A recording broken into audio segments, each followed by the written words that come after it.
Mi invitado de hoy es Nacho Dean, explorador profesional, escritor y conferenciante.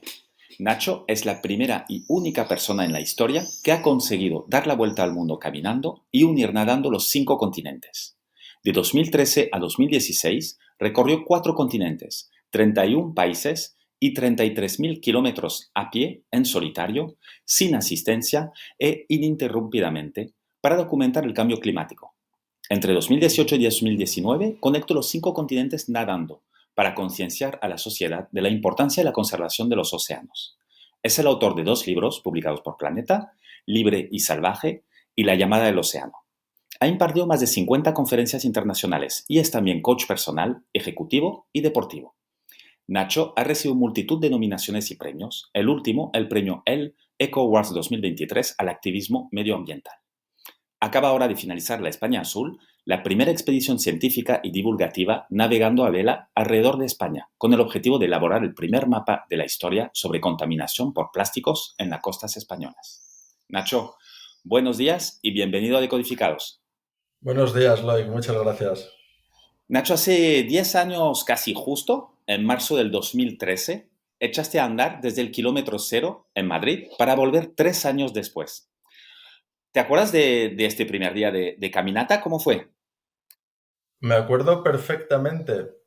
Partía, como bien dices, del kilómetro cero en la Puerta del Sol, ahí en el corazón de Madrid, rodeado de alumnos de colegios, de universidades, de medios de comunicación, de seres queridos y una mezcla muy, muy emocionado entre viviendo un sueño y a la vez que te cuesta creerlo, ¿no? Después de tantos meses de preparativos que por fin estés materializando ese proyecto en el que has puesto tanta ilusión.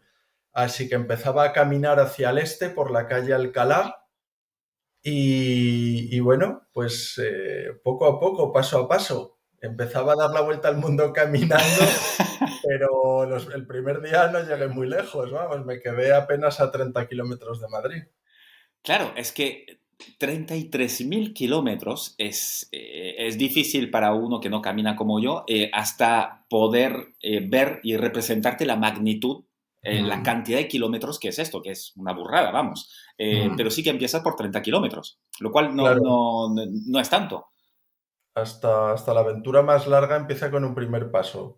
No hay más, no hay más. Efe- Oye, lo que comentabas después de mucho preparativo y tal, primero, ¿cómo surgió esta idea? Porque menuda aventura. ¿Te Mm. despertaste un día, oye, voy a dar la vuelta al mundo caminando? Me imagino que no. ¿Cómo surgió todo esto? Pues la idea surgió caminando. Como no podía ser de otra manera. Efectivamente, había hecho muchas rutas caminando previamente. Seguro que conoces el Camino de Santiago.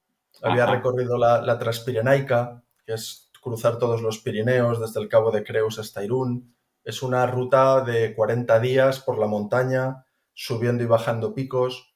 Había estado por encima del Círculo Polar Ártico, haciendo algunas rutas por Laponia, en ecosistemas muy diferentes, ¿no? Y bueno, yo me daba cuenta que me gustaba estar en la naturaleza, que siempre que tenía unos recursos o algo de tiempo, los destinaba a estar en la naturaleza, al aire libre, haciendo deporte, haciendo rutas.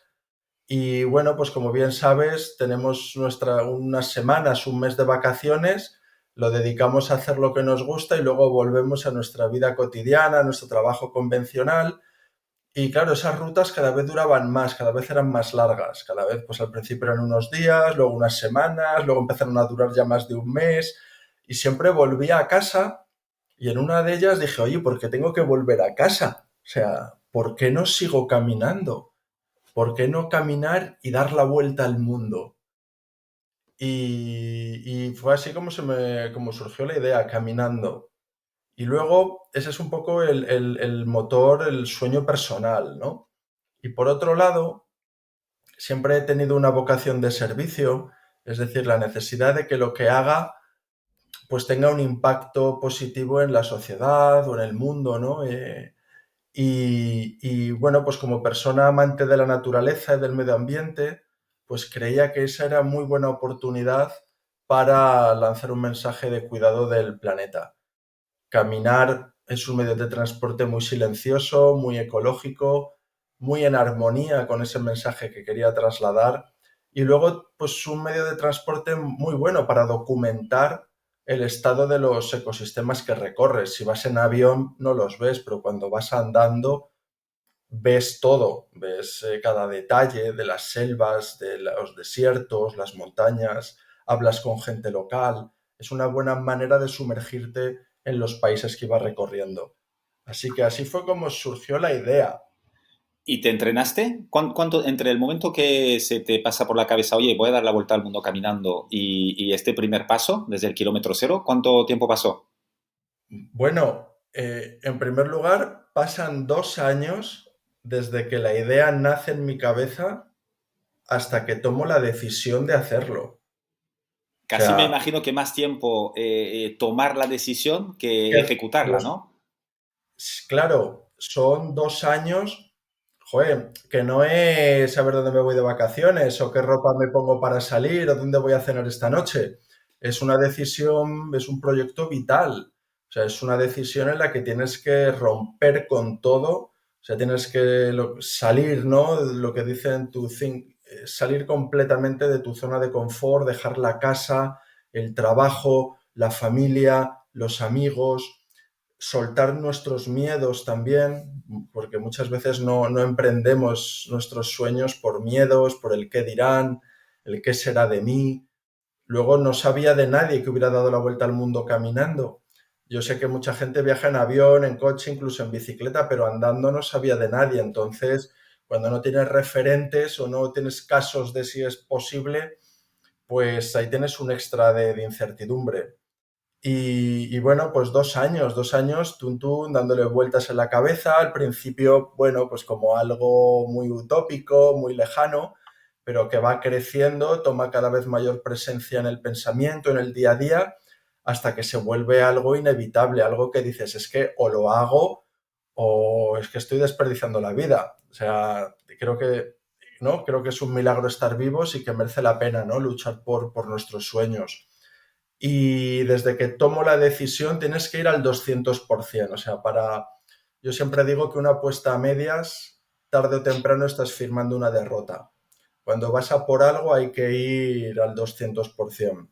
Así que desde el momento en el que tomo esa decisión en verano de 2012 hasta que doy los primeros pasos en el kilómetro cero el 21 de marzo de 2013, hay 9 meses. 9 meses que curiosamente es lo que se tarda en gestar una vida humana. 9 meses de preparativos, de planificación, de entrenamiento, de comunicación, de intentar conseguir patrocinios, en fin, de intentar atar el mayor número posible de cabos para tener unas mínimas garantías de éxito. ¿Patrocinios? ¿Conseguiste algo antes de irte? Hmm.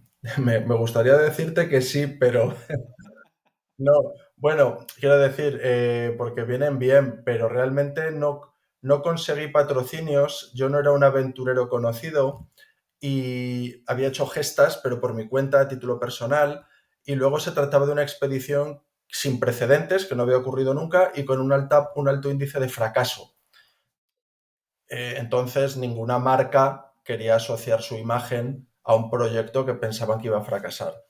Entonces, bueno, hay un proverbio que a mí me gusta mucho que dice, cuando quieres algo encuentras un medio, cuando no quieres hacer nada encontramos una excusa. Entonces yo creía firmemente en este proyecto y siempre pues decimos que no tengo tiempo, no tengo dinero, me duele el tobillo, la familia, los esques. Somos expertos en las excusas, ¿no? Pero yo tenía la convicción de que según lo fuera poniendo en marcha y atravesando países y demostrando que iba en serio, iría consiguiendo el apoyo y la ayuda necesaria. Y en parte, pues gracias a no tener patrocinios, pues a ver, que los patrocinadores son bienvenidos y en mis expediciones posteriores los he tenido, pero eso te obliga a demostrar que vas al 100% en serio, a hacerlo a tirar de cualquier recurso, bueno, a estar muy alerta. Tú ten en cuenta, mira, yo por ejemplo fui a una compañía de seguros para ver si me ponían una póliza de seguros. Ni ¿no? de Para coña, las ¿no? ¿Alguien te quiso asegurar para esto?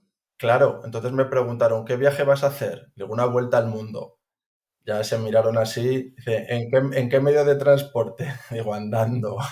Olvídate. O sea, no tenemos póliza para vueltas al... Tú nos vas a costar dinero seguro, Claro, o sea, te va a pasar algo. ¿Qué ocurre? Que gracias, como no tuve una cobertura, pues eso me obligó a extremar las precauciones, la planificación, a estar muy alerta en cada ecosistema en el que estaba, a estudiar muy bien en qué situación económica y política estaba cada país que iba a recorrer, qué ecosistemas iba a cruzar, temas de vacunas, qué comida podía comer o no, que, en fin, a todo mi seguridad y el éxito de esta expedición dependían en una gran medida de mi preparación, de la planificación, del entrenamiento y eso tiene sin duda un gran valor, ¿no? ¿y planificaste todo desde el día uno o te trazaste más o menos un camino y dijiste, oye, pues ya iré viendo por dónde voy? Planifiqué mucho, planifiqué mucho. Estuve durante semanas con la ayuda de Google Maps, de mapas, de webs de viajeros, estudiando qué rutas seguir. A mí, bueno, me gustaría cruzar el Himalaya, el estrecho de Bering, pero ya solo dar la vuelta al mundo caminando ya es un proyecto con una entidad y unas dificultades suficientes como para encima ir complicándolo más. Así que traté en la medida de lo posible de ir por la costa, donde el Ah, clima es más benigno, donde hay menos altitud, hay más población. Aún así, muchas veces vas por el interior, metido por un desierto, cruzando las montañas, porque no te queda más remedio. Y que vas caminando, es decir, que tardas mucho en recorrer las distancias. Un pequeño zigzag o una pequeña curva para evitar un país en guerra son 2 meses claro. y miles de kilómetros. Entonces planifiqué muy bien la ruta, consciente de que luego sobre la marcha, un proyecto tan largo, pues hay variantes. ¿Tuviste Que, muchos cambios? pues hubo cambios, como te comento, cuando llegué a Siria estaba en guerra. Entonces tuve que bordearlo por toda la región de Turquía, el Cáucaso, Georgia, Armenia, Irán. Luego hablas con población local y te recomienda, pues en vez de ir por un sitio, ir por otro, que es más bonito, que tienes contactos, que en fin, que puede ser más sencillo o más interesante. Entonces hay un itinerario general que luego sobre la marcha pues vas modificando. ¿Echaste de menos el seguro médico? ¿Estuviste en apuros alguna vez? Pues fíjate, en apuros estuve bastantes veces, pero no llegué a necesitar ese seguro médico.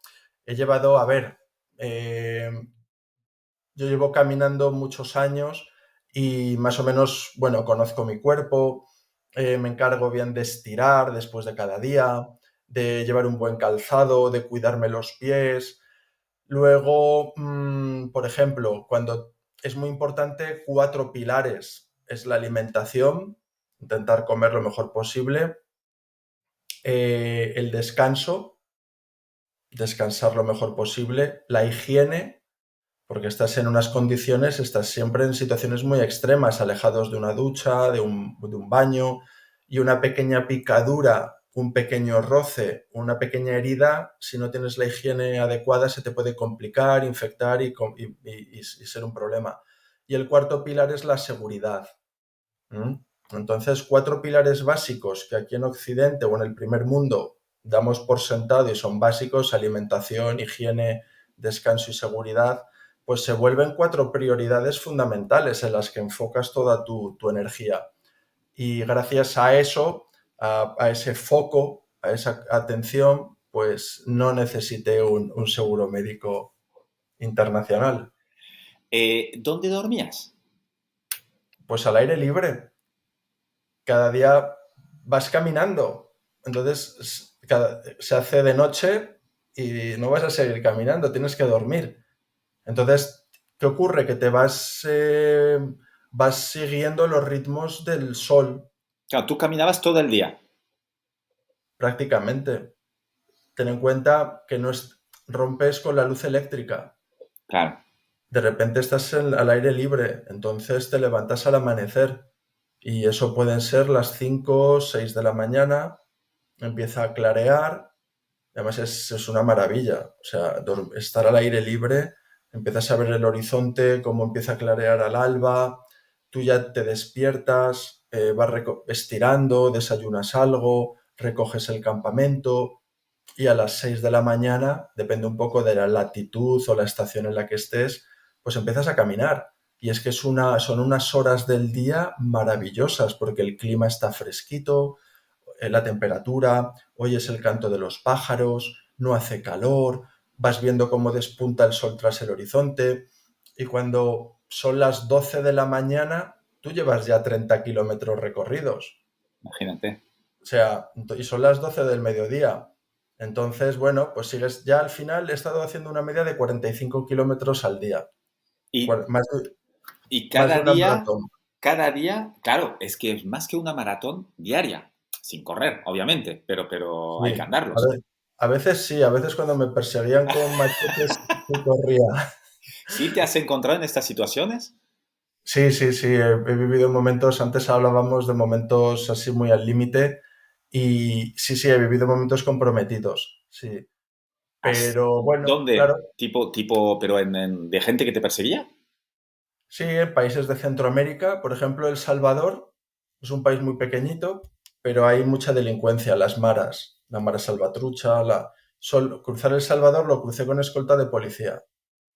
De 6 días, los 3 días me intentaron asaltar. La mitad de los Entonces, claro, días. 3 días la mitad. Entonces estás atravesando regiones que están controladas por las maras y son, bueno, esa visión romántica de dar la vuelta al mundo ahí desaparece porque cada día sales literalmente a jugarte el tipo. Por eso planificas muy bien las jornadas, avisas a la embajada, al servicio de emergencia consular, caminar escoltado por policía, a media tarde antes de que empiece a oscurecer tener un lugar donde pasar la noche a resguardo. Ah, ahí sí que no acampas. Ahí Oye, no acampas. ajá. Ahí no, porque si pones la tienda de campaña no amaneces. Ya, directamente. Mm. Entonces, del 3 años, que han sido 1095 días, más de 800 noches las he pasado al aire libre. Con bueno, en junglas, en montañas, en fin. Oye, voy a parar un momentito, que veo que están cortando el césped. Voy a Sí, cerrar, para que no se meta en el ningún audio. problema. Tú luego editas, ¿no? Cortas Sí, y no te editas. preocupes, lo corto y Un ya. momentito. Estos son los imprevistos. Los imprevistos en tantos días y tantos países distintos, ya me imagino que casi que no son imprevistos, es el día a día. No, y que justo el día que grabas un podcast pasan a cortar el césped. Bueno, oye, entonces esto tú. Cuando tú caminas, claro, ¿en qué ocupas la mente? ¿Cómo se piensa? ¿Piensas en el siguiente día o en el proyecto que tenías de divulgación científica? Porque, claro, tienes muchas horas para pensar. Sí, tienes, pues, quitando las horas que duermes, que incluso a veces durmiendo tienes sueños sobre... Es que es muy interesante el estado que se alcanza. Durante el día piensas cosas técnicas, cosas, bueno, como pues que al recoger la tienda de campaña no haya una serpiente venenosa debajo. El estado en el que están tus zapatillas o los neumáticos, cómo andas de agua, racionar la comida, si llueve, o qué temperatura hay, qué ropa te pones, cuántos kilómetros tienes que avanzar, la seguridad del lugar, qué fauna hay. Entonces piensas mucho en cuestiones técnicas, en esos 4 pilares que te comentaba. Luego también piensas, es interesante, piensas mucho pones en orden todas las piezas en tu cabeza, piensas en tu pasado, tienes tiempo abundante para reflexionar, a veces vamos muy, muy rápido por la vida y no tenemos tiempo para ordenar las cosas, para asimilarlas, para estar en paz, ¿no? Para entender todo, cuál ha sido tu evolución, dónde estás ahora, te proyectas a futuro también. aún sabiendo o siendo consciente de que, bueno, el futuro hay que llegar a él poco a poco, paso a paso, y entonces piensas también en tus seres queridos. ¿M? Es muy, pues tu familia, tus amigos, tus ancestros, tus antepasados. Piensas también, a veces pasa que estás durante semanas sin ver ni hablar con nadie. Entonces hablas solo, ¿Sí? ¿eh? Hablas, sí, claro, hablas solo, eh, te inventas papeles en películas, das Rollo discursos, náufrago, ¿no? Tom Hanks que le hablaba a totalmente, la pelotita. totalmente. En vez de Wilson, el balón del náufrago, yo le puse nombre a mi carrito. Al principio de la expedición me propusieron que le pusiera nombre. Ajá. Digo, al carro no le voy a poner nombre. ¿Estamos Luego locos o qué? En Australia acabé hablando con el carro, le llamé Jimmy y bueno, ha sido mi compañero de viaje. Entonces, quiero decir que piensas en muchas cosas, pero es muy interesante un proceso que se produce que es de desaprendizaje. Siempre estamos como interesados en aprender cosas nuevas, vamos añadiéndole capas, ¿no? Pero se produce un fenómeno también de desaprendizaje y de desprendimiento muy, muy interesante. A nivel material, te desprendes de todo y vives con lo que cabe en un carrito. Y cuanto menos mejor, ¿no? Porque todo lo tienes que llevar tú. Claro, cuando vas caminando, cada kilo que llevas cuesta mucho empujarlo. Y todo lo que llevas es valioso. No llevas cosas accesorias. Entonces todo lo tienes que cuidar. Ajá. No hay donde tirarlo y comprar una nueva, tienes que repararlo. Luego a nivel físico también te vas desprendiendo. Yo llegué a perder 12 kilos de peso. Wow. ¿Pero empezaste con sobrepeso o ya estás en un peso bien? Bueno, a ver, yo llevo haciendo deporte toda mi vida y más o menos tengo un peso cogido ya. Pero sí intenté ganar unos kilos extras, porque sabía que luego iba a atravesar penurias y dificultades y hambre. Entonces, bueno, intenté salir con unos kilos de más y luego llegué a perder hasta 12 kilos. Son Entonces, te muchos quiero decir kilos. que, claro, estás también a la intemperie, comes menos de lo que comes en tu día a día, el gasto de calórico es muy grande, entonces te vas desprendiendo, pero sobre todo a nivel mental también te desprendes de muchas cosas. Hablamos de un desprendimiento material, de un desprendimiento físico, de un desprendimiento mental, que es que te deshaces de mucho ruido.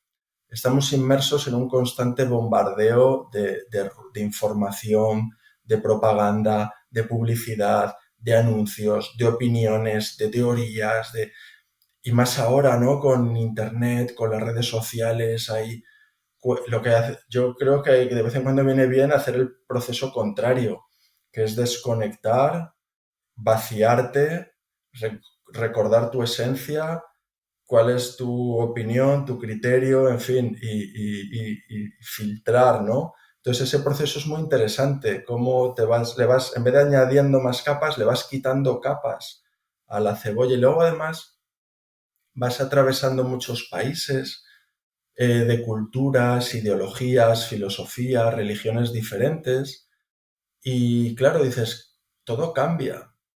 Es que vienes de un país, de una cultura, ¿no? Dices, te crees que el mundo es así, lo ha sido así siempre, pero dices, todo cambia. Dices, qué verdades hay. Entonces, Ah, claro, te da mucha perspectiva.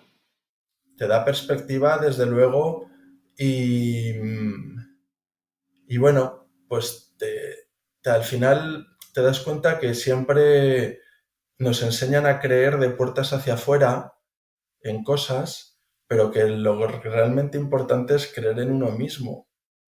Y eso es lo que nunca nos enseñan, ¿no? Siempre nos enseñan a creer en cosas que están fuera, generalmente, bueno, pues eso, en religiones, filosofías, ideologías políticas, y lo que hay que hacer es creer en uno mismo y es donde te aferras además, cuando todo cambia a tu alrededor y dices, ¿qué verdades hay? Pues tú tienes que descubrir cuáles son tus verdades, quién eres, ¿eh? Y así cuando todo es tormenta, todo cambia, pues encontrar algo firme a lo que aferrarte. Y tú, Nacho, en estos momentos que todo cambia, que todo da vueltas, me imagino que tú viviste unos cuantos durante estos 3 años.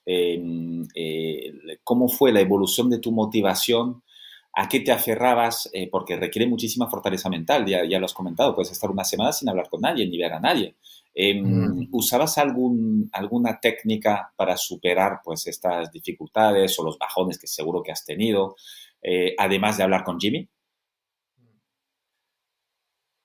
Bueno, en primer lugar te da mucha fuerza estar cumpliendo tu sueño. O sea, cuando tú estás haciendo eso que amas, que te apasiona, joder, pues tienes muchísima motivación. O sea, es que te levantas cada mañana con ganas de seguir viviendo, de seguir descubriendo, de seguir haciendo realidad el sueño, de estar viviendo la película de tu vida, ¿no? Eso te da mucha, mucha fuerza. Luego, yo siempre digo que, claro, estar motivado cuando todo va bien y es bonito es muy fácil, pero a veces en el viaje pues surgen problemas, hay complicaciones y ahí, bueno, pues ahí vas tirando de recursos. Desde luego, el saber vivir con poco, ¿eh? Porque, bueno, pues estás durmiendo en una tienda de campaña 3 años, con poca comida, en un saco, a veces llueve y te mojas, estás lejos de los tuyos, la soledad. Entonces, bueno, pues cierto estoicismo, ¿no? Para mí el estoicismo es es una filosofía que sigo, ¿no? Que aplico, y bueno, pues valorar lo que tienes, vivir con poco, no dar nada por sentado, ser consciente de que las cosas pueden cambiar en cualquier momento.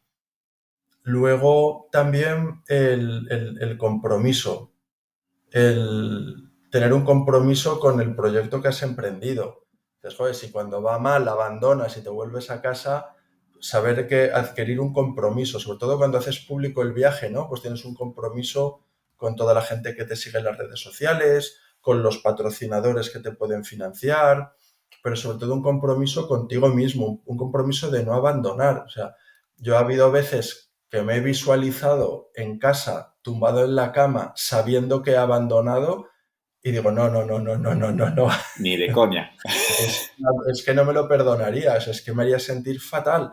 Entonces, digo, yo hasta el final, o sea, habrá gente que sea más rápida o que esté más fuerte o que tenga más recursos, pero a disciplina, a constancia, a aguante, a resistencia, eh, creo que ahí pues tengo un buen filón, ¿no?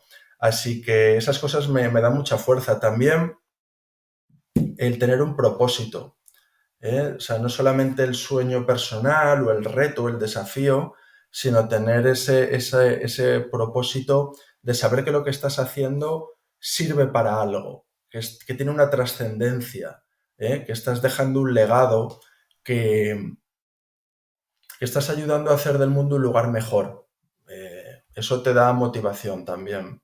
Y luego, cuando todo eso ya desaparece, entras en el umbral de la supervivencia. O sea, caminas porque hay que caminar. Y sí que hace y ahí que el cerebro entra como en otra fase, ¿no? Ya no, ni piensas, solo es supervivencia y tengo que caminar porque si no aquí me muero. Como un animal al límite de la supervivencia. ¿Qué fue lo más peligroso en este viaje? ¿Los animales o los humanos? Que ya vimos que en Las Centroamérica, personas, las las personas personas, son ¿no? capaces de lo mejor y de lo peor. Claro, es que el propósito de la vida es abrirse camino. El propósito de la naturaleza es sobrevivir, es sobrevivir y crecer. Entonces, nosotros ya hemos superado ese estadio. Vamos, vivimos en un estilo de vida, una sociedad muy cómoda, muy confortable, es muy difícil morirse de hambre. O sea, vas a cualquier supermercado y tienen comida. Entonces ahora necesitamos encontrarle un sentido a nuestra existencia, porque ya sobrevivir ya lo hemos satisfecho. Entonces ahora buscamos como un fin superior, ¿no? Una misión, un propósito. Entonces, pero cuando todo eso, cuando estás en el umbral de la supervivencia, entras de nuevo pues en ese instinto. ¿eh? En ese instinto de supervivencia. Y lo mejor y lo peor, pues ya te digo que son las personas. Obviamente, nos intenta no acampar en una jungla con tigres, como en el sur de Nepal, donde hay anacondas, donde hay elefantes, en fin, intenta dormir en un sitio de resguardo, pero las personas son capaces de lo mejor y de lo peor. Entonces yo mis momentos más al límite, más extremos, han sido por presenciar un atentado terrorista en Dhaka, en Bangladesh. Entonces ¿Y eso es estabas una ahí, acción al lado, en humana. este momento? Estaba allí, estaba en el lugar y el momento equivocados. Y tienes una reacción instintiva. De nuevo, boom, bajada al instinto. Reacción rápida, te agazapas, tienes la sensación de que estás en el lugar y el momento equivocado, sales de ahí corriendo y reacción instintiva. De nuevo, me han asaltado varias veces, como digo, con machetes en países de Centroamérica. Ahí te olvidas del propósito, te olvidas de la filosofía y no intentas mantener una conversación sobre ética, moral y valores con los asaltantes. Ahí eres puro instinto, Oye, pero de ¿cómo nuevo. escapas de esto? Porque tú ibas con un carro, además. Iba con un carro. Pues efectivamente, una de las veces que me ocurrió, me salieron ahí con los machetes y me dijeron, para ahí, dame todo lo que lleves. Y, y yo no sé quién habló a través de mí, pero les dije, no te voy a dar nada. Y se quedaron tan sorprendidos, tan descolocados, que no sabían qué pasaba. Allí la vida no vale nada. O Claro. sea, allí si se les cruza un cable, te pegan un machetazo, te tiran a la cuneta y no se ha enterado nadie. Entonces, no sé si pensaron que yo llevaba un arma, o que pertenecía a una de los escalafones superiores de la Mara, no sé. Pum, se quitaron, me dejaron pasar y te puedo asegurar que me quedaban 10 kilómetros hasta la siguiente población, 10 kilómetros a pie, se tarda mucho en recorrer, son 2 horas.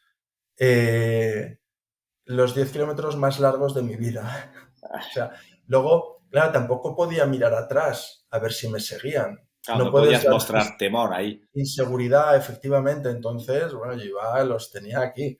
Pero bueno, al fin. Bueno, pues en otra ocasión, en México, en vez de salir corriendo hacia atrás, me eché sobre ellos con el carro. Y esa reacción rápida les pilló por sorpresa y pude salir corriendo, salieron corriendo detrás de mí, pero yo estaba en mejor forma, se cansaron y los dejé atrás. Entonces, bueno, vives momentos muy al límite, sí, sí. Y en estos momentos, ¿no te viene a la cabeza luego cuando baja la adrenalina y que estás ahí un poco más resguardado de ¿para qué diablos estoy haciendo esto? ¿Me vale la pena? Claro, esos son los momentos de reflexión, luego consultando con la almohada. Dices, sabes que dar una vuelta al mundo caminando, es imposible hacerla sin asumir riesgos.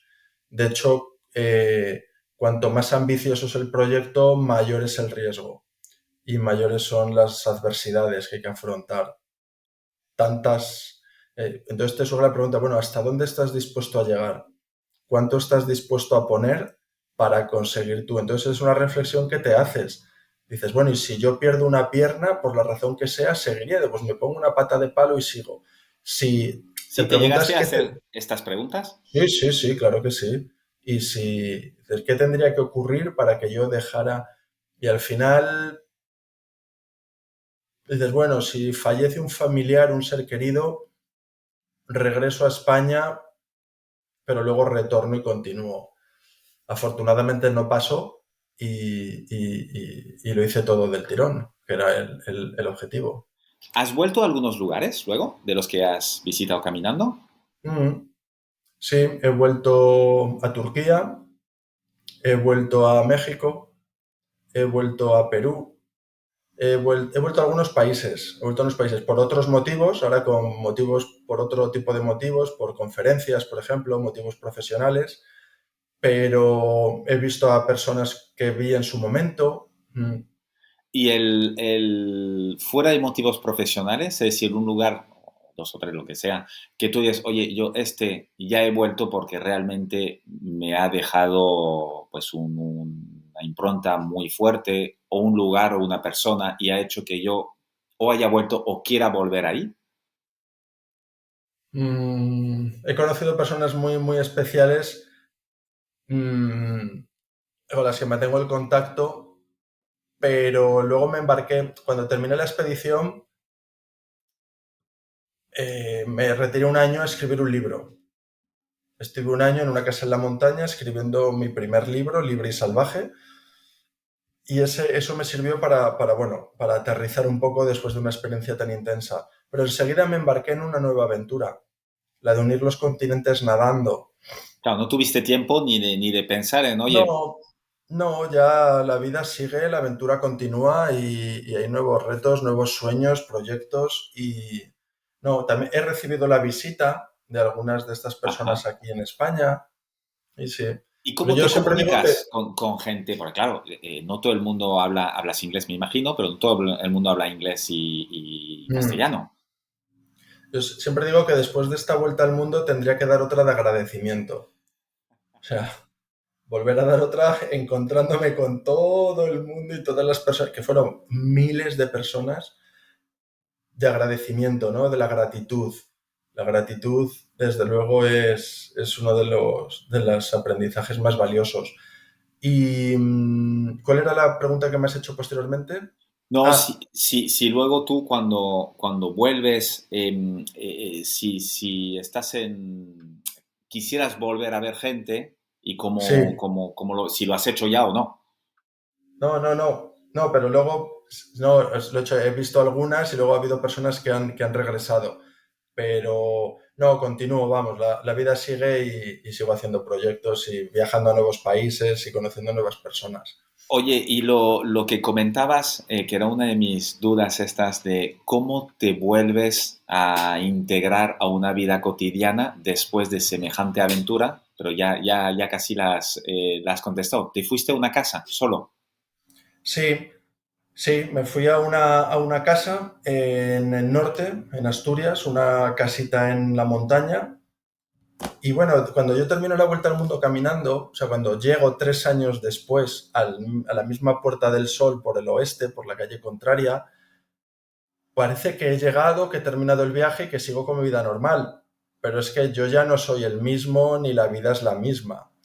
Eh, Renuevo mi documentación, el DNI, la tarjeta de la Seguridad Social, carnet de conducir, disfruto de mis seres queridos, pongo todo en orden y tras un mes pues me voy a esta casa a escribir este libro.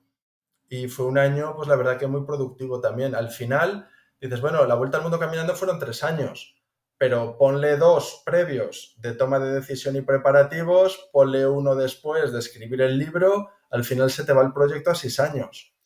Son muchos ¿Eh? años de Son tu seis vida. años, efectivamente, que hay que ver todo con perspectiva. Y bueno, pues me vino muy bien, porque gracias a escribir un libro, pues te ayuda primero a... Yo cuando voy caminando me gusta mucho escribir, escribo desde hace más de media vida, desde que tengo 15, 16 años escribo, un profesor me inculcó la pasión por escribir y lo llevo haciendo toda la vida, viene muy bien además para como, bueno, pues escribir ensayos, escribir poesías, escribir canciones, reflexiones, te ayuda a encontrar las palabras precisas para el sentimiento, el pensamiento que quieres transmitir. Y hoy en día creo que tener habilidades de comunicación es muy valioso también. Si quieres hacer una entrevista de trabajo, si quieres declarar tu amor a alguien, si quieres solucionar un conflicto o venderle un proyecto en los 5 minutos del ascensor, ¿no? El elevator pitch, viene muy bien. Entonces, gracias a ese libro, pues, pues coloqué más las piezas en mi cabeza. ¿Y vas Es decir, escribiendo mientras caminabas? ¿Tienes un carnet o algo y vas escribiendo caminando o tengo te paras? diarios, ¿Ah, sí? claro, tengo... Lo bueno de caminar es que si tienes una reflexión, paras, sacas el cuaderno, escribes, te sientas en una piedra, terminas, lo guardas y sigues caminando. Imagínate, o sea, es que la experiencia ha sido idónea. y, ¿Y y por piensas las noches, distinto? ¿Piensas distinto cuando caminas? Es decir, ¿hay una velocidad de sí, pensamiento distinta? sí, sí, sí, completamente distinta a estar sentado o a ir en un avión. Caminar es la velocidad ideal para pensar. No es ni muy rápido ni muy lento. No estás no estás ahí consumiéndote en el veneno del sedentarismo. Ahí ni vas muy rápido como para poder digerir todo lo que está pasando. Es la velocidad ideal. Además, tú vas caminando, trabajas el cuerpo, oxigenas el cerebro. Si estás al aire libre, pues estás en contacto con la naturaleza. Entonces, de repente adoptas una visión muy, muy certera y muy sana de los asuntos. Eh, por eso viene muy bien cuando a veces tienes un conflicto, un problema y no sabes cómo abordarlo, sal a dar un paseo, sal a caminar y verás otro ángulo, otra perspectiva. Y lo interesante es esas reflexiones, traerlas luego, incorporarlas luego al día a día. Por eso caminar está llena de virtudes eh, físicas, mentales y emocionales. Y si lo haces desde luego ya en contacto con la naturaleza, pues mucho más. Y luego, después de caminarte, iba a decir medio mundo, pero no, después de caminarte el mundo entero, Mm. decides nadar y Mm. unir los continentes nadando. Sí, Y eso es donde sale, porque ¿habías ya, nadado antes? ¿Eras buen nadador? O qué va. No, yo, claro, caminar todos caminamos. Antes hablábamos de los preparativos. Te dije 9 meses para la vuelta al mundo, pero yo realmente tengo la sensación de que llevaba toda la vida preparándome para un viaje así, para una vuelta al mundo caminando. Pero nadar es diferente. Yo había descubierto que es lo que me apasiona, que es hacer expediciones eh, y con un propósito siempre, una causa medioambiental. Y bueno, pues quería darle continuidad, ¿no? Es decir, había profesionalizado aquello que me apasiona, que me gusta. Entonces de repente digo, claro, dices, miras el globo terráqueo, miras ahí el mapa mundi y es casi todo azul, casi todo es agua. Y me preguntaban, dices, bueno, has dado la vuelta al mundo andando, pero ¿cómo has cruzado el océano? Y yo, hombre, andando, ¿no? os podéis imaginar andando o no. Entonces tenía esa deuda pendiente con el océano y empiezas a investigar. Somos seres terrestres, somos seres de tierra. El mar es algo ajeno, desconocido, es el gran olvidado. Pero el mar es muy importante para la vida en la Tierra. Es fuente de biodiversidad, de alimentos, regula temperaturas, ocupa 3/4 partes del planeta, en fin, conocemos más de la cara oculta de la Luna que de las profundidades del océano.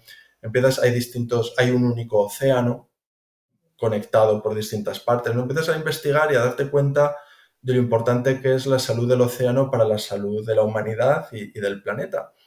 Entonces tenía esa deuda pendiente y fue creciendo, fue tomando forma la idea y dije, oye, al fin y al cabo, de andar a nadar, solo hay que cambiarle las 2 primeras letras de posición. Ojalá fuera tan fácil, ¿no? Andar, claro, andar, bueno, pues es un movimiento que haces con las piernas muy repetitivo, entras en una especie de trance de meditación durante horas, días, semanas, miles de kilómetros. Y nadar es parecido, pero en vez de vertical, horizontal, y en vez de con los pies, con los brazos. Entras, estás nadando en el agua. Claro, yo no era nadador. El primer día que me tiré a la piscina nadé 100 metros, 4 largos, no es nada. Eh, nada de nada. Pero sabía que esa dificultad, o sea, sabía, el agua es un medio completamente diferente. Eh, eh, eh, Todo lo que sabía no me servía para nada. Fue como empezar de cero. Y eso era muy estimulante también, porque sabía, a mí me gustan, hay quien toda su vida sube montañas, hay quien toda su vida nada y hay quien toda su vida hace la misma disciplina. Pero cuando vas cambiando de modalidad, de medio, hay un componente de novedad, de reinvención, de adaptación y eso es muy estimulante también. Esa capacidad, en los tiempos que vivimos, ¿no? Vivimos tiempos tan cambiantes que los llamamos tiempos líquidos. ¿no? Pues no hay nada más líquido que el agua. Entonces, eso te obliga a trabajar nuevas cualidades, la posición hidrodinámica, una brazada eficiente. Una vez que tienes buena técnica, buen estilo, empecé a nadar en aguas abiertas para entrenar la resistencia al frío, nadar con olas, contracorriente, el nado de avistamiento, porque en el mar no tienes una línea negra que te marca el rumbo, como en la piscina, no hay corcheras, no haces pie. No recomiendo ver la película de Tiburón el día antes de nadar en el mar, No es una porque buena preparación mental esto. se te ponen los pelos de punta. Entonces, bueno, todo ese proceso, ese camino es muy, muy interesante. Yo me propuse, pasé a ser pez. O sea, donde yo veía agua me tiraba a nadar. Había un río, me tiraba a nadar. Me iba de vacaciones, si había un lago, me tiraba a nadar. Iba a la playa, me tiraba a nadar. Sabía que un metro o una hora o un largo era el último en salir de la piscina. Un largo un día era insignificante, pero un largo cada día, con el paso de los meses y de los años, es lo que marca la diferencia. Y bueno, me llevó 2 años, Dos años de dos preparación. años y 2.500 kilómetros nadando. Wow. Mm. Y te lanzas ahí y hay una diferencia también mental, puede ser, entre nadar y caminar. Decías que, que Bueno, caminar viene muy bien para pensar y casi que entras en una especie de trance de meditación, ¿no? El nadar, ¿tienes algo parecido? nadar es mucho más interior todavía, porque tú cuando caminas ves, tienes muchos estímulos. Cuando nadas, de hecho puedes parar y escribir. Cuando nadas, no. O sea, cuando nadas ves el agua y depende de qué calidad de cómo esté el agua, ves X metros. Pero luego tampoco puedes pararte a escribir porque estás mojado. Luego tampoco es algo que puedas ir hablando si vas acompañado. Entonces es muy interior. O sea, es algo mental, puramente mental. Y como es tan importante la técnica, vas pensando en cada brazada. O sea, piensas en cada brazada.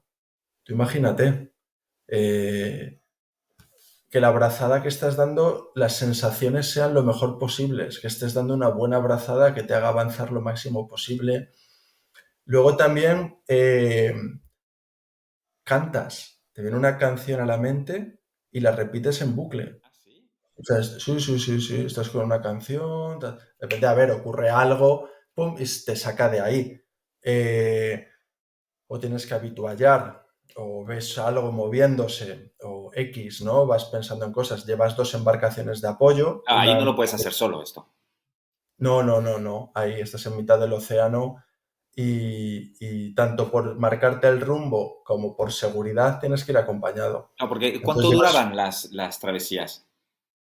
bueno, pues la travesía más larga fue en el mar de Bismarck, fueron 22 kilómetros y me llevó 6 horas y media. Ya es mucho en el mar esto, ¿eh? Nadando. 22 kilómetros no está mal, pero no son solo las distancias, que tendemos a...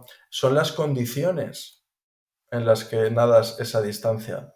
No es lo mismo nadar 22 kilómetros en una piscina, que tiene el inconveniente de que estás constantemente como un ratón en una noria dando vueltas que que en un mar donde hay cocodrilos, donde hay tiburones. Claro, nadaste en estas aguas. Sí, Ya, casi, ¿qué dirías? ¿Es más peligroso? ¿Pasaste más miedo en esta aventura de unir los continentes o caminando? pasas miedo igual, o sea, o sea, tú imagínate, estamos grabando un documental. Entonces vas a grabar los días previos y ves los cocodrilos. Entonces, pues hablas con la gente local y te habla de los tiburones, o estás en el estrecho de Bering con esquimales para unir Alaska con Rusia, y es que los días previos estás viendo cómo salen a cazar morsas, focas, hay orcas. Entonces, claro, estás en sitios, estamos uniendo continentes. Entonces son zonas, en primer lugar, muy remotas, sitios desde el punto de vista geoestratégico y político muy delicados, porque son zonas fronterizas, Y luego ecosistemas marinos con sus particularidades, con su fauna, sus temperaturas, sus corrientes. Y bueno, tranquilo y relajado no es como irte a dar un baño en el Mediterráneo. No, no, no. O sea, por eso entrenas mucho, por eso planificas todo lo mejor posible, por eso esperas a la mejor ventana de buen tiempo para poder hacer tu cruce, por eso te encargas de llevar dos embarcaciones de apoyo, con, bueno, pues a veces con médicos a bordo del barco, con una ambulancia en la costa, con un hospital al tanto en caso de que haya una emergencia. Entonces intentas tener el mayor número posible de cosas controladas para dejar, y aún así, es que estás en el agua, o sea, quiero decir que viene un tiburón y ni te enteras. Ya está. Es que Ya, te ya. sale de donde menos te lo esperas. Entonces, bueno, tú es una especie como de entrega, o sea, tú te entregas a una causa, te entregas a una causa y a veces dices, pero ¿quién me mandará? Entonces empiezas a entender, ¿no? Lo a gusto que se está en una terraza tomándote una cerveza y unas patatas fritas. ¿Ves qué necesidad tendré? Pero claro, por eso estas cosas no se han hecho nunca, porque implican mucha dedicación, mucho sacrificio, en fin, bueno, ese es un poco el kit, ¿no? Y luego también pues va de la mano de una gran satisfacción. Y Nacho, ¿tú crees cuándo te convertiste en explorador profesional o aventurero profesional? ¿En qué momento? Porque ya la expedición Nemo, que es como llamaste unir estos 5 continentes, y ya esto es una aventura Sí, totalmente profesional. ¿Esta fue la primera o ya pasó un poco antes mientras caminabas? sí, bueno, yo creo que exploradores somos todos. Otra cosa es profesionalizarlo, hacerlo profesionalmente. Entonces, con la vuelta al mundo caminando, ahí empecé. Es cierto que empiezas sin mucho conocimiento del mundo, pues no sé, el mundo de los patrocinios, el mundo editorial, el mundo de la comunicación, en fin, una serie de cosas que es lo que le da la categoría de profesional, luego de la divulgación, ¿no? De las conferencias, de los documentales, tal. Pero empiezas en la medida en la que te abres una web, haces cuentas en redes, perfiles en redes sociales, empiezas a recibir donaciones, empiezas a dar charlas, empiezas de un modo, empiezas de cero, empiezas poco a poco a ir dándole forma, a ir creando ese efecto bola de nieve, ¿no? Y luego poniendo en práctica muchas habilidades y herramientas que desconoces cómo se llaman, pero que luego te das cuenta que son resiliencia, que son gestión de la incertidumbre, que es trabajo en equipo, que es innovación. Empiezas a darte cuenta que lo que está en nuestra naturaleza, que es que lo traemos de serie, que está en nuestro instinto. Llevamos evolucionando millones de años gracias a esas habilidades.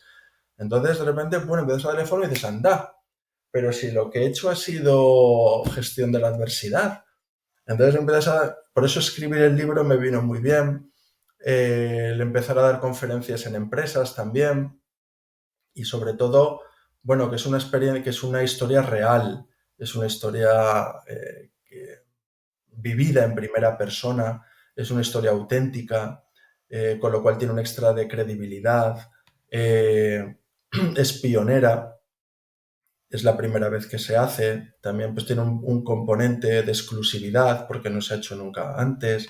Entonces, bueno, lo vas profesionalizando y luego también vas asumiendo nuevos riesgos porque dices, bueno, he dado la vuelta al mundo caminando, pero ahora me tiro a nadar.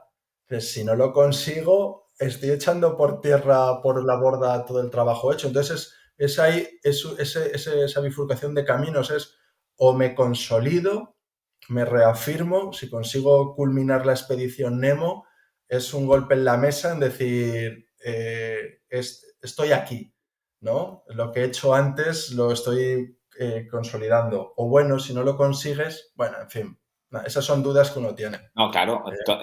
Cada vez que emprendes un proyecto, pues me está costando mucho abrirme hueco, generar una credibilidad, conseguir patrocinios, todo eso, ¿no? Entonces, todos sabemos que el fracaso está lleno de aprendizajes, pero queremos que las cosas no salgan bien. porque para eso las hacemos. ¿Y fue más fácil montar la España Azul que la expedición Nemo? Son diferentes. Mira, cuando hice la vuelta al mundo caminando, la hice, bueno, pues la hice como la hice. En la expedición Nemo ya metí cámaras, operadores de cámara para hacer un documental, entraron patrocinios, va creciendo. Con la España Azul, aunque parezca que el ámbito, que lo es mucho más cercano, es navegando alrededor de España, ya entra un nuevo medio de transporte, que es navegar a vela.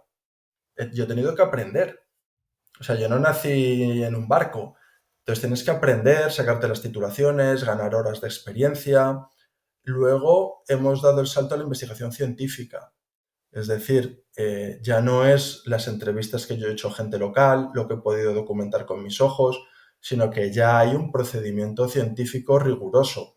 Está avalado por el Ministerio de Transición Ecológica, por la Universidad de Cádiz, con un equipo de biólogos marinos, con un instrumental, con un análisis de las muestras en el laboratorio, en fin, con un procedimiento que hay que seguir y eso es complicado, porque tú estás en la mesa, en el papel lo aguanta todo, pero sal con el barco con olas de 3 metros, simplemente no te marees, o sea, simplemente Antes de eso, pensar recoger muestras, no te antes de marees. empezar a tomar muestras, a manejar la red manta y a tomar datos ahí, intentando escribir en un sitio que se mueve, o sea, solamente no te marees. Entonces, pues que entran en juego nuevos factores, luego también, pues bueno, patrocinios, en fin.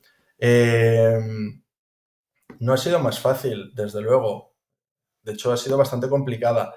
Y luego también, eso lo puedes medir por el índice de fatiga con el que las terminas. Sí, ya has notado fatiga mental, ¿no? Me imagino, Y y física, física o sea, también. claro, yo la vuelta al mundo caminando, joder, la terminé con cierta morriña, seguiría caminando. La La terminaste en plena expedición, forma, claro, porque ya te en plena estabas... forma. La expedición Nemo, bien, vale, me costó, pero esta estoy, o sea, es un desafío que tengo, es muy exigente, muy exigente. Pero O ¿por qué es sea, más exigente estar en velero recogiendo, tomando muestras del mar que cruzar 22 kilómetros nadando? bueno,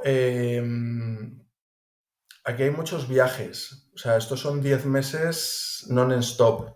La expedición Nemo es que son todas muy, muy demandantes, la verdad. Pero aquí estoy compaginando la expedición con otra actividad profesional, como puede ser viajar para dar conferencias, con mi vida familiar. Yo tengo 2 hijas, entonces, Pequeñas, me imagino. pequeñas, muy pequeñas. Demandantes, entonces. Entonces, claro, es una época intensa de viajes, sobre todo muchos viajes, de ir, venir, ir, venir, ir, Claro, venir. porque eso ha sido 10 meses de un poco casi dar la vuelta a España por la costa y Sí, estabais parando en cada comunidad autónoma donde parabais durante un mes, ¿no? ¿Puede ser? Y ahí eso es es cuando un mes. pasaba todo.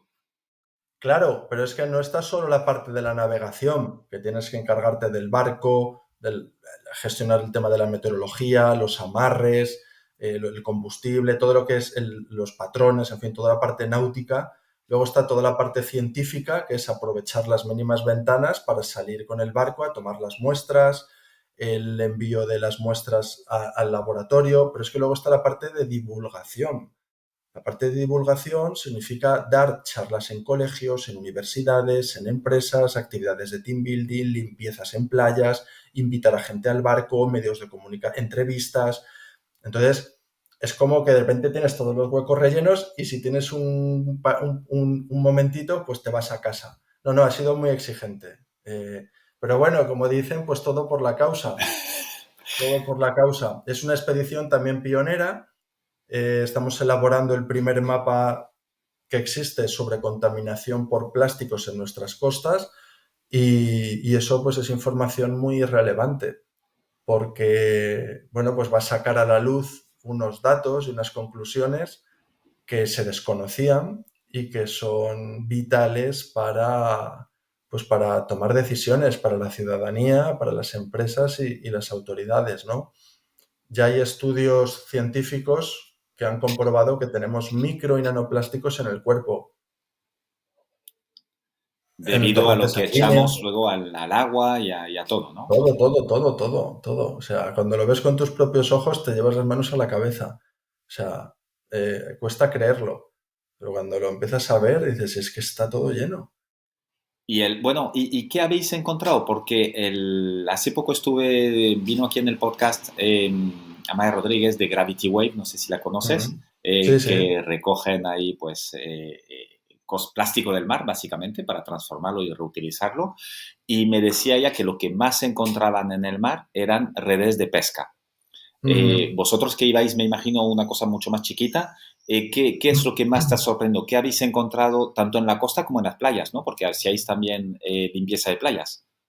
Claro, efectivamente. Nosotros con el barco tomamos muestras en puntos geolocalizados en el mar, en ciudades costeras, desembocaduras de ríos y zonas prístinas, parques naturales, áreas marinas protegidas. Así tenemos un abanico amplio que recoge lo que está más contaminado, que son las ciudades y las desembocaduras de ríos, porque una gran cantidad de las basuras marinas llegan a través de poblaciones de interior, a través de los ríos, y luego zonas prístinas, que supuestamente debería ser lo más limpio. Entonces, efectivamente, ahí son partículas de micro y nanoplásticos muchas veces imperceptibles, ¿no? Por la vista, por el ojo humano. Pero es que en paralelo hemos ido realizando muchas limpiezas y muestreos científicos en playas. Mal llamadas limpiezas porque nosotros no queremos quitarle el trabajo al ayuntamiento, al servicio de limpieza del ayuntamiento, no queremos limpiar la playa. Nuestro objetivo es eh, identificar cuáles son los objetos que más aparecen en las playas. Entonces hacemos barridos con distintos voluntarios en distintas playas y nos vamos encontrando, por ejemplo, en las playas del Cantábrico, que lo que más aparece son objetos derivados de la pesca. Esas redes de pesca, esas cuerdas, cabos, sedales, estachas, anzuelos, cajas de poliespan, estas cajas blancas, porque hay mucha actividad pesquera en el Cantábrico. Pero te vas luego a la región de Almería, de Murcia, la huerta de Europa, y aparecen infinidad de plásticos de invernadero, tutores de tomatera, todo derivado del sector de la agricultura. Pero ¿cómo llegan ahí? Haces, ¿eh? ¿Cómo llegan ahí? Esto en la A, playa, tra- por viento, por lo que sea, porque... a través de las Ramblas. Las Ramblas es una región muy árida, Murcia y Almería, pero cuando llueve son lluvias torrenciales. Entonces se va acumulando todo en Ramblas y cuando esas lluvias caen, ¡boom!, se lo llevan todo al mar. Y quiero además poner el acento en una cosa. Nosotros estamos viendo lo que hay a nivel superficial, es decir, la punta del iceberg. Estamos tomando muestras sobre la superficie del mar que luego se pueden extrapolar a la columna de agua con una serie de fórmulas en el laboratorio y estamos viendo lo que hay a nivel superficial en las playas. Pero un porcentaje muy, muy elevado se va al fondo del mar. Entonces, lo que nosotros estamos viendo es solamente una parte eh, representativa, ¿no? Y en esas limpiezas, bueno, te vas a playas urbanas y en playas urbanas aparecen pues muchos objetos típicos del consumo urbano, pues vasos de plástico, colillas de tabaco, mascarillas, bastoncillos de orejas, en fin, cosas Bastoncillos de muy... orejas, en las Sí, bastoncillos de playas, orejas. ¿Mm? en las playas. ¿Cómo llegan a las Sí, playas unos bastoncillos de ya, oreja? pues es muy interesante esa pregunta, porque confundimos el inodoro con una papelera. Entonces tiramos al váter cosas como bastoncillos de orejas, productos de higiene, toallitas, que se van a la red de alcantarillado, de ahí van al río, del río al mar y el mar lo devuelve. Entonces en el mar, en la playa, aparecen objetos que no han sido arrojados directamente en la playa. Aparecen muchas cosas que el mar nos está devolviendo y que es una parte mínima Sí, de todo lo que luego se queda ahí. de lo que hay ahí, de lo que hay en el fondo del mar, de lo que hay en las redes de alcantarillado. El otro día me contaba, no recuerdo muy bien, que les hicieron una visita por los bajos fondos, los suburbios, los alcantarillados de la ciudad. La policía. Bueno, auténticas montañas de toallitas hechas auténticas pelotas que luego es imposible limpiar en las depuradoras. En fin, bueno, lo que ¿Cómo, queremos es... cómo cambiamos esto, Nacho? ¿Alguna idea? Porque claro, has estado en contacto con muchísima gente durante 10 meses. Me imagino que además de vosotros, pues un poco devolver esta información y esperando el análisis, que supongo que ahora estáis en pleno análisis de todo lo que habéis recogido, ¿han salido posibles soluciones o ideas o políticas? ¿Cómo crees que tenemos que atacar esto? Bueno, en primer lugar, a través de la educación. Es fundamental. O sea, a través de charlas en colegios, en información en medios de comunicación. Es decir, eh, poner en evidencia cuál es la situación, la realidad, pero todo respaldado con datos científicos que son una realidad, no es una opinión, ni es una ideología, es una realidad. Entonces, esa educación es un pilar clave para transformar la sociedad, para enseñar lo que hay, el estado en el que están las playas. Luego hay otro pilar muy importante, bueno, nosotros como consumidores podemos impactar, ¿no? Hacemos política con nuestros actos. No hace falta meter una papeleta en una urna cada 4 años, sino que en el día a día que consumimos, de qué está hecho, quién lo fabrica, de dónde viene, pues estamos haciendo política con nuestro consumo, con nuestras acciones. Entonces, pues intentar consumir el menor número posible de plásticos de un solo uso, que es el grave problema, es ese, todo tiene plástico, o sea, el móvil tiene plástico, los bolígrafos tienen plástico, el ordenador tiene plástico, pero el problema son los plásticos de un solo uso, que son aquellos que tú consumes un producto en 5 minutos y generas un residuo que está durante cientos o miles de años en la naturaleza. Y luego intentar reducir el consumo también. Estamos explotando los recursos del planeta por encima de su capacidad de regeneración. Entonces, bueno, estamos esquilmando esos recursos. Hablamos de educación, hablamos de innovación. Aquí toca a las empresas, a través del ingenio, de la creatividad, de la innovación. Ponías un ejemplo. Ya hay iniciativas empresariales que están fabricando productos con redes de pesca, con botellas, con plásticos reciclados del océano, y se está fabricando pues calzado, ropa, chaquetas, mobiliario urbano, etcétera, etcétera, calcetines, en fin, hay esa innovación. Otro pilar muy importante que comentabas es la legislación. Esto hay que regularlo, o sea, a través de las leyes hay que gestionarlo, o sea, con los plásticos de un solo uso, eliminarlos. ¿Qué pasa? Que, claro, es una industria que mueve pues, muchos puestos de trabajo, muchos millones de euros, en fin, y que está íntimamente ligada al mundo del petróleo. Entonces, es un cambio profundo que lleva tiempo, pero que hay que hacerlo, porque es que estamos convirtiendo el planeta en un auténtico vertedero. Fíjate, el otro día has escuchado el caso este del submarino de Ocean Gate, ¿Cómo no escucharlo? que bajaba efectivamente a buscar el Titanic. Bueno, pues salían noticias relacionadas de quién ha bajado a las Marianas, las fosas Marianas en el Pacífico, es el punto a mayor profundidad del océano, a 12.000 metros. Pues han bajado en batiscafos y se han encontrado basura. Imagínate. Imagínate. Entonces, bueno, otro pilar muy importante del que hablábamos también es la financiación. Hablamos de educación, hablamos de innovación, hablamos de legislación, pues las finanzas. Hay que financiar proyectos sostenibles. O sea, si solo invertimos en proyectos que son rentables económicamente, independientemente del impacto que provocan, no vamos a cambiar las cosas. Por eso claro, bancos, fondos de inversión tienen que apostar por proyectos de sostenibilidad, Bueno, que además cada son vez hay más, ¿eh? rentables. Cada vez hay más. Cada vez hay más y que además son rentables, que no Totalmente. está reñido. ¿Cuándo tendréis hecho este mapa de la contaminación de las costas españolas? Pues hemos concluido el trabajo de campo, que es la toma de muestras, y ahora viene toda la fase de análisis en el laboratorio, redacción de informes y su publicación. Queremos publicar un primer informe sobre las macro basuras a finales del 23, que son todos los datos extraídos en las limpiezas de playas, y en 2024 publicaremos el paper científico con los micro y nanoplásticos, que ese es un trabajo mucho más empeñativo.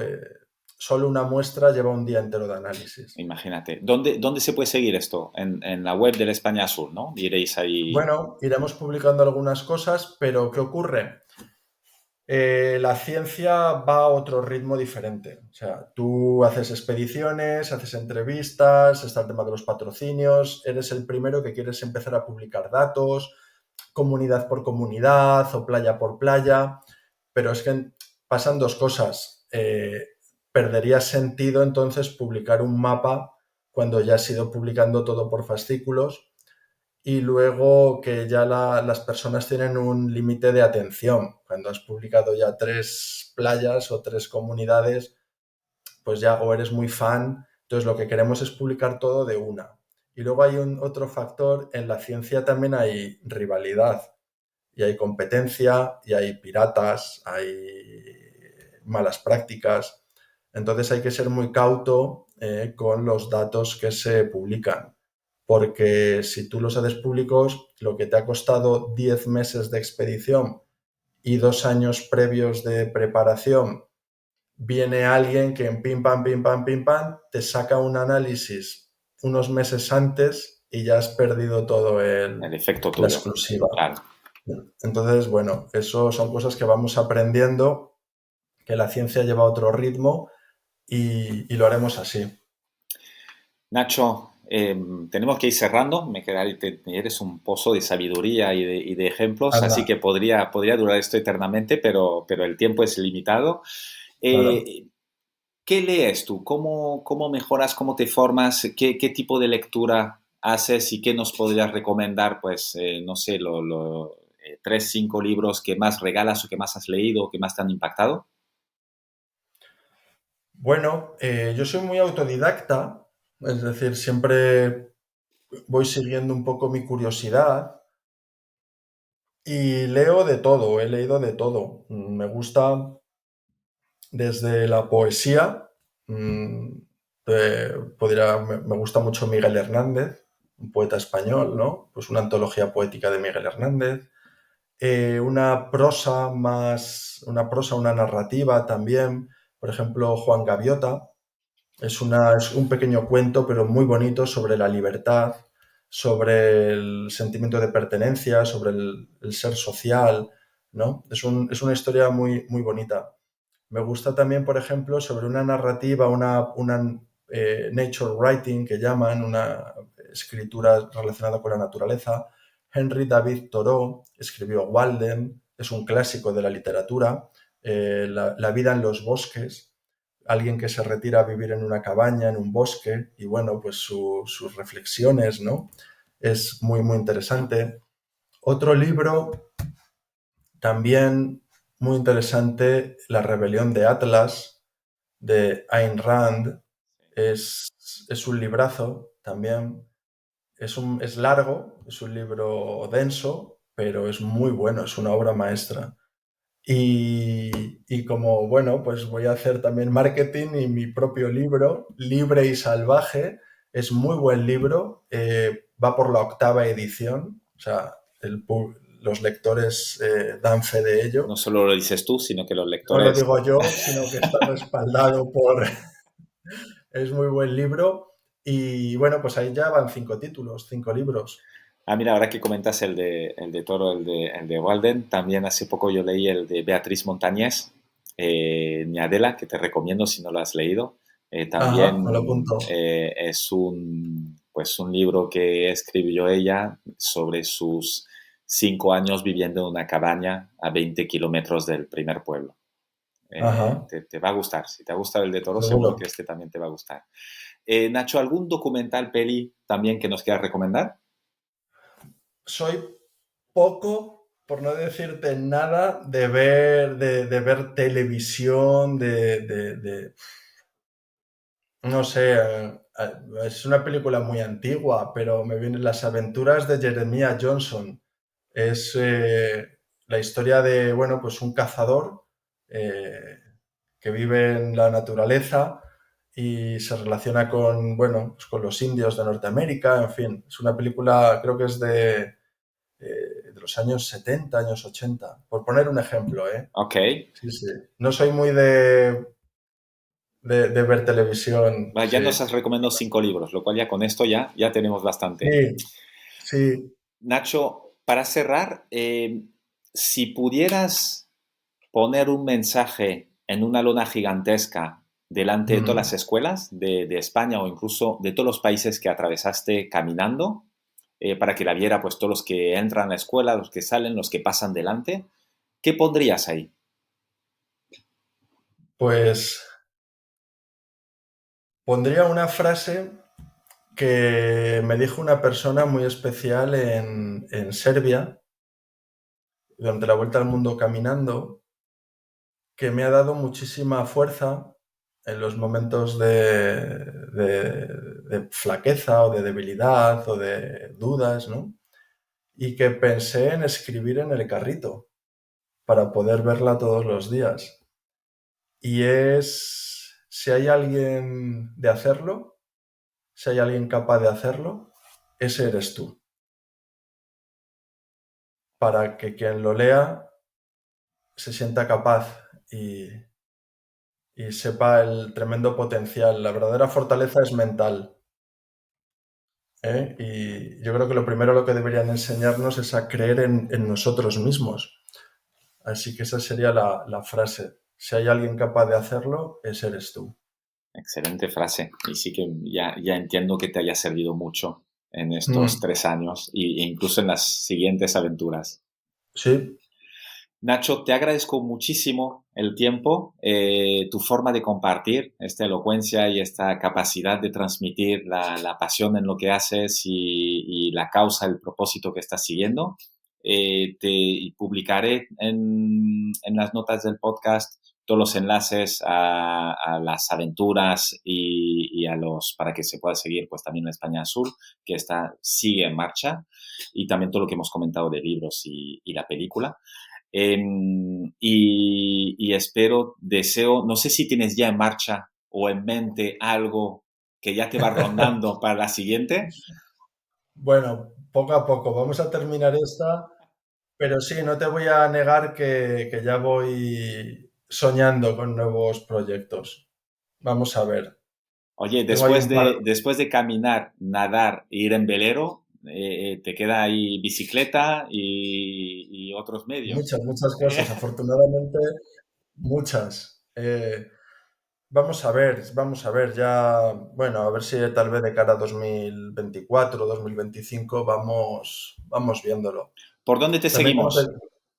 pues mira, a través de mi web, www.nachodin.com y a través de las redes sociales, Instagram, Facebook, Twitter, en fin, Pondré estamos ahí enlaces ahí a todo esto en las no notas. tenemos escapatoria. Ahí no. Además, vamos andando, no vamos muy deprisa. Genial, Nacho. Pues muchísimas gracias y ya seguiré tus próximas aventuras. Un placer, Loy, que estamos en contacto. Chao. Chao.